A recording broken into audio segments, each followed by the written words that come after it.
ignoring their fears as they face the unknown, clinging to thoughts of someone dear to their heart. When the world all around them seems like it's falling apart,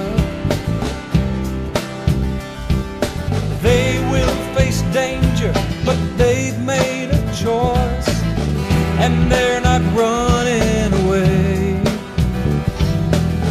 If we could hear them speak with one voice, I'm sure we'd hear them say, there's a torch of freedom that's still burning bright.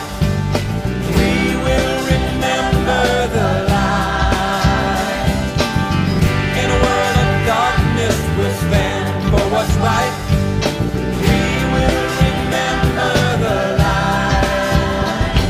And time's cold and lonely, brave but tired and tense,